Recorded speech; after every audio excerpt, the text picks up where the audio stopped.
Ja, jeg har et spørsmål, og Einar, nå skal du notere. Jeg tenkte på å spørre deg, når du nok så forbeholdsløst, eller helt forbeholdsløst, i ditt innlegg sa at du konfirmerer Sirka og Hellesvik som de saklige i denne debatten. Hadde du da lest innleggene deres, eller uttalte du deg på hunch? Fordi det du nå sier i din oppsummering er at personangrep har de ikke drevet på med, og det er derfor du synes at de er de som fører debatten på en anstendig og saklig måte. Og da blir mitt spørsmål, hvordan forholder du deg til at hvis de skulle komme i skade for å kalle noen for en papegøye? Et eksempel er jo et innlegg som Sirka har 25. juni 2019 i Nordnorsk debatt, hvor han omtaler Jens Ivar Nergård, din tidligere kollega, eller dere er jo kollegaer, professor emerituser, begge to. Det var en trykkfeil, Einar.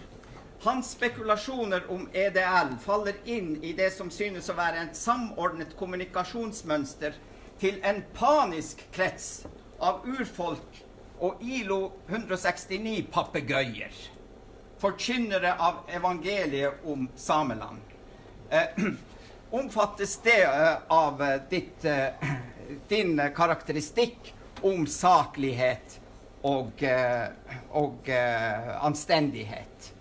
Eller kommer vi til å oppleve i debatten nå at hver gang du blir presentert for et eksempel, så sier du nei, selvfølgelig så støtter ikke jeg akkurat det utsagnet der.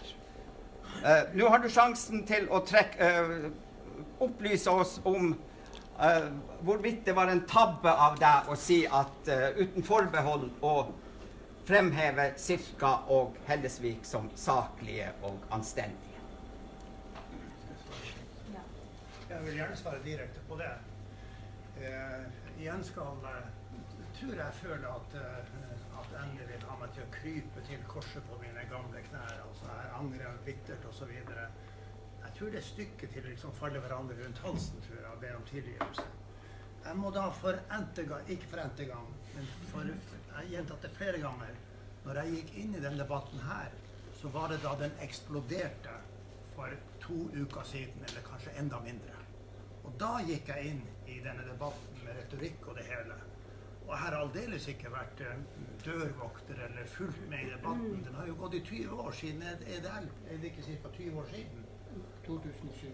Jeg har selvfølgelig ikke fulgt med hele veien og kan jo ikke redegjøre for min oppfatning om tidligere ting og sånn. Men jeg understreker veldig sterkt. Det jeg har fulgt med på, det er da debatten eksploderte for 1,5 eller 2 uker siden. Så du har fulgt debatten i 2 uker? Ja, denne debatten her, ja. Og jeg har jo sagt det mange ganger. Fordi at jeg tok jo selv var jo en av initiativtakerne til denne nye runden. Og det har vært mange runder. Da har jeg et oppfølgingsspørsmål til akkurat det. Ordstyret kan jeg få lov til å avslutte. Og da er mitt enkle poeng at jeg har prøvd å se på retorikk, ordbruk, og det jeg kaller for debattkultur, siden denne debatten eksploderte. Og jeg har ikke noe ansvar for å svare på noe som helst som har før den debatten å gjøre. Og jeg vil aldeles ikke hverken forsvare eller ha mening om hvorfor papegøyebegrepet ble brukt for, hva var det du sa, 25. juni 2019.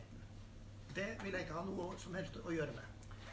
Med andre ord så burde man ha sittet på skuldra di som en papegøye for å vite liksom hvilket grunnlag du da ga den forbeholdsløse tilslutningen din til Sirka og Hellesvik sin debattform. Og det oppfølgingsspørsmålet mitt er jo da, fordi at du geverdet deg i sted over at det er blitt stilt spørsmål ved hvor tjenlig det er for Forsoningskommisjonen at du er et medlem der, gjennom det at du jo har åpnet opp dette her ordskiftet og gjort deg selv kontroversiell. Hvor bra er det for Forsoningskommisjonen at en person som gjør seg så kontroversiell som du har gjort deg, fortsetter der? Nå synes jeg det blir en debatt mellom Ende og meg, og at den kommer til å dominere, men jeg vil jo gjerne ha svaret på det siste. Gi et kort Det må jeg få lov til. Ja. Jeg tror vel at forsamlingen nå også legger merke til ordbruken til Ende. Han bruker geberde, han bruker at jeg er blitt en belastning, jeg er blitt kjedelig for Forsoningskommisjonen. Det er verdiladede begreper i denne sammenhengen. Og jeg vil rett og slett for mitt eget vedkommende sette strek der. Jeg vil ikke svare på det siste spørsmålet hans. Takk.